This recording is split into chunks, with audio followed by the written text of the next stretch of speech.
हाय नमस्कार। चला दुसरा दिवस उघडलेला आहे आणि मी आता बनवत आहे शेपूची भाजी। अर्थात ही मी अर्धा एक तास पाण्यामध्ये ठेवली होती। मग बरोबर माती खाली बसली आणि मग बरोबरची सगळी ही मी काढली आणि आता ही चिरून घेणार आहे। तसं मी आजकाल आहे ना आता पोळ्या करत नाही, त्याच्यामुळे आता हा पोळपट एकदम असा म्हणजे धुवून ठेवलेला आहे, तो तसाच राहिलेला आहे। तर म्हटलं का याचा मस्तपैकी असा चॉपिंग बोर्ड सारखा उपयोग होईल। मी आता पोळ्या वगैरे करतच नाही, म्हणजे चपाती वगैरे करतच नाही, त्याच्यामुळे पीठ सुद्धा दळून आणलेलं नाही आहे। ते सर्व भाकरींचंच आहे आणि ते कधी संपलं आणि कधी नाही काय माहिती। तसं हे स्टील आणि लाकडीमध्ये ऑनलाईन भेटतं 600 रुपयाच्या आत, पण माझा ओटा तर स्वच्छच असतो ना। शेपूत आपण दोन पद्धतीने करतो, एक रस्सा भाजी आणि एक कोरडी भाजी। आता मी बनवणार आहे कोरडी भाजी, खूप म्हणजे थोडासा रस्सा असणार आहे, खूप कोरडा नाही जमणार कारण मी त्याबरोबर भाकरी खाणार आहे म्हटल्याबरोबर। रात्री तो ओटा स्वच्छ करते, पण सकाळी उठल्यानंतर मी लिक्विड घेऊन ते पूर्ण साफ करत असते। पण म्हटलं आता हा मस्तपैकी आता आपला पोळपट आहे तर जाऊ दे, आता पोळपटावरच आपण हे सगळं छानपैकी चिरून घेऊ। आणि शेपूचे प्रकार तर काय किती लागेल तेवढे करता येतात, म्हणजे लागेल तेवढे म्हणजे दोनच प्रकार करता येतात, एक तर पातळ नाही तर एक तर कोरडी। चला आता भाजी चिरून झाली, आता मी लसूण सोलून घेणार आहे। याला काय काय लागतं मी हे तुम्हाला सांगते।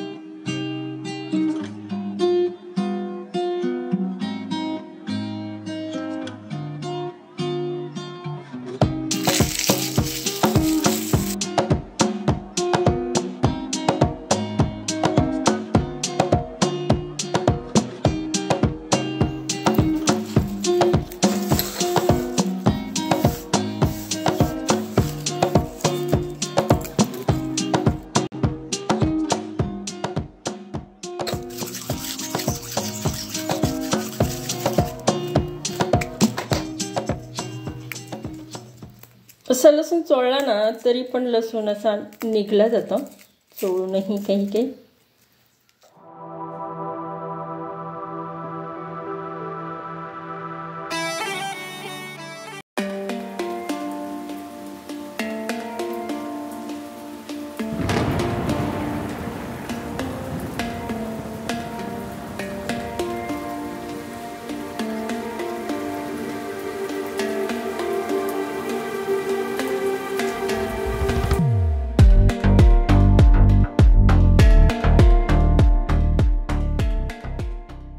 आता मी वाटण काढून घेतले, अगदी शेंगदाणे थोडे घेणार आहे कारण मी मूग डाळ भिजत घातली होती।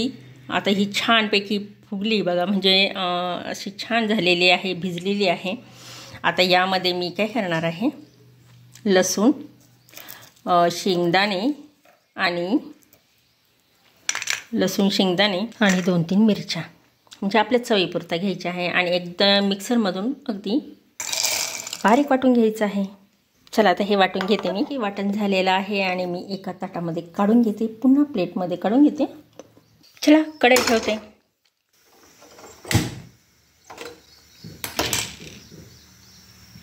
आता हे तापलेलं तेल टाकायचं आहे।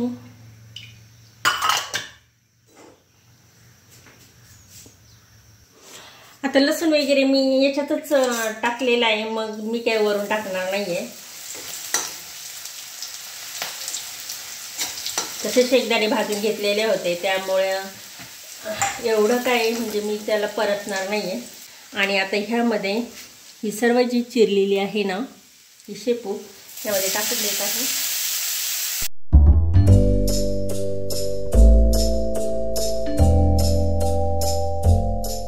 उरलेलं सुद्धा कूट टाकते मी।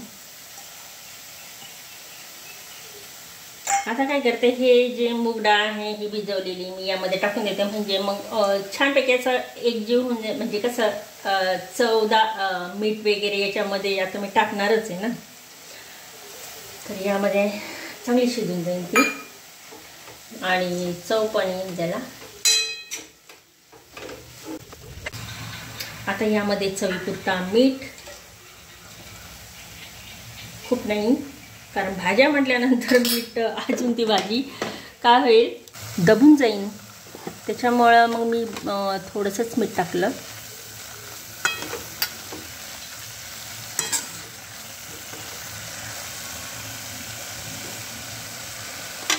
आपल्याला शिजण्यापुरता पाणी टाकायचं आहे बस.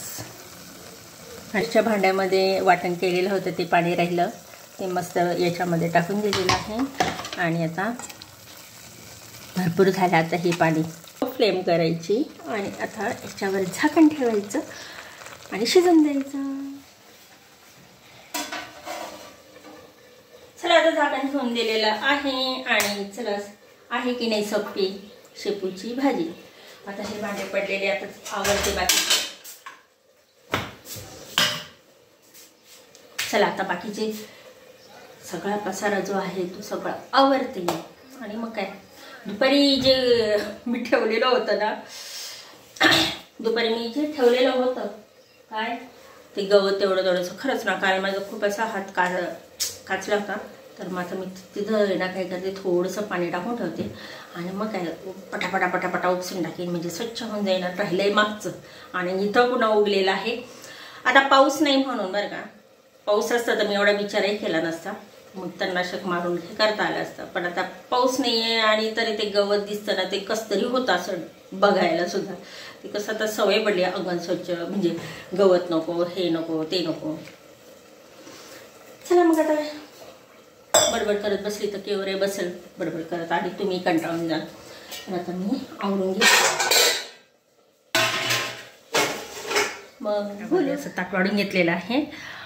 कालचा भात होता, खिचडी भात, मूग डाळ घालून केलेली खिचडी आणि ज्वारीची भाकरी. आणि हे येत आहे मस्तपैकी आपण बनवलेली ही शेपूची भाजी सोबत मीठ. चला आता घेते जेवण करून.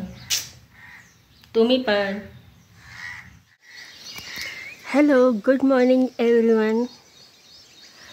काय म्हणावं बाई या पावसाला, पाऊस नाही काही नाही. आणि मी हे काल गवत काढून घेतलेलं होतं. मग आता काय करावं, हे गवत तर काढून घ्यावंच लागणार. आज सकाळचं पाणी होतं. आज आहे बुधवार. काल मला बाहेर जायचं होतं पण काल बाहेर गेलीच नाही, कॅन्सल झालं. असं पाऊस पडल्यासारखं वाटत होतं, म्हटलं जाऊ द्या कॅन्सल करूया. पण काय जसं उघडलं तसं चांगलं ऊन ढळढळीत होतं. तर आता पाणी भरून घेतलेलं आहे, पाणी आहे. आणि आता ते उपटलं तर माझं कसं झालं, ते उपटायला मी कालही उपटू शकले असते पण आहे ना ते उपटून हाताला आहे ना खूप हे झालं होतं, दुखायला लागले होते. ते उपटताच येत नव्हतं नंतर मग शेवटी ते ठेवलं मी. आता ते राहिलं आहे आणि मागचं राहिलं आहे सगळं. तर बाकीचं आता तरी पण ह्या साईडचं उगत चाललेलंच आहे. काय आता जमीन जोपर्यंत काय म्हणतात ना हे ओलसर राहते तोपर्यंत ते उगवणारच. आपले चिक्कूला चिक्कू येऊ राहिलेली आहे ते म्हणजे अगदी कळ्याच्या रूपात एक काही आहे. एक आलेला आहे बघा, दिसतंय इथं छोटासा, तो पण छोटा आहे. आणि ना आणि याचे वाऱ्याने कसे पडतं बघा, वारं सुटलं आहे म्हणजे वारं आहे. इथं 2-4 दिवस वारं नाही का काही नाही, पण छान वाटतं असं वारं सुटलं आहे. तर आता इथं गांधील माशा पण आहे. गांधील माशा ती तिथं पाणी भरायला गेलं का तिथं डोक्यावरच राहतात. अशी भीती वाटते ना की बस. आता आवरते मग घरं वगैरे आवरते. आज तेवढं ते काढायचं आहे. आज मला लिलीचं जे रोप आहे ते पण इकडं लावायचं आहे. बघू आज काय काम होतं, ठरवते तर खरं, पण नंतर बरंचसं काम फिसकटलं जातं. बरंचसं होतं, बरंचसं नाही होत. ते इकडचं गवत थोडंफार उगलेलं आहेच आहे. ते काढलं पण होतं म्हणा, तसं तणनाशक पण मारलेलं होतं. मग तसं ते जसं दिसायचं पाणी भरता तसं तिथलं काढायची मी असं. हे काटेरी आपले हे बोराचं झाड आहे, हे खूप दिवसापासून आहे कारण असं काटून देतं, पण ते ना उपटायलाच जमत नाही आहे. काय करायचं हे ठेवून, ते उपटावं असं वाटतं कारण दारापुढं ठेवू नाही हे काटेरी. पण मग आता हे असं एकाच ठिकाणी 3-4 नाही भरपूर झालेले आहे बघा. हे आहे बोराचं, तिथं आहे सगळे हे सगळे सीताफळ आहे आणि हे चिक्कूला हे पा मस्तपैकी फुलं कळाच्या रूपात आता फुलायला लागलेली आहे.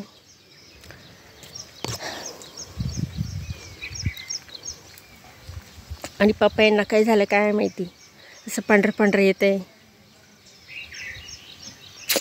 तरी धुवून काढलं होतं मी. पपया तर खूप लगटलं आहे, पण ते असं काय माहिती, ते मुंग्यांचं आहे का काय, मला ते बघू पण नाही वाटत राहिलं. चला मग आता घेते सगळं साफसूफ करून. रांगोळी काढायची नाही पाहू. हा ओट्टा मी बनवलेला होता मस्तपैकी. स्वतःच्या हाताने बनवलेलं किती छान वाटतं ना.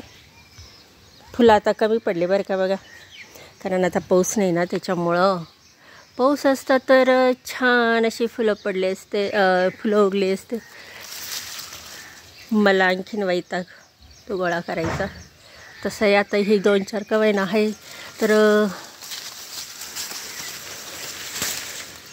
त्याचं आहेच वैताग. हा ते काय नाही, आता हे जर झाड इकडं जर असतं ना, की इकडं असतं तर काय प्रॉब्लेम नसतं. आता तिकडचं झाड आहे बघा, तिथं आहे, तिथं फुलं पडतात, त्याचे पडतात बी, कोणी लक्षही देत नाही. ते वैष्णवीने तिथं लावलेले. पण हे नेमकी काय होतं, हे नेमकी आपलं काम करायची जागा आहे ना, तिथे येऊन पडतात. त्याच्यामुळे मग मला हे पाडून घ्यावं लागतात. पाडलं का पण भारी वाटतं. ठीक आहे, झाड आहे, छान आहे, त्याचा पण आनंद घेतला पाहिजे. ते फुलं उगवतात त्याचाही आनंद घेतला पाहिजे, पडता येते अंगणामध्ये त्याचाही आनंद घेतला पाहिजे. पण पसारा पण होता.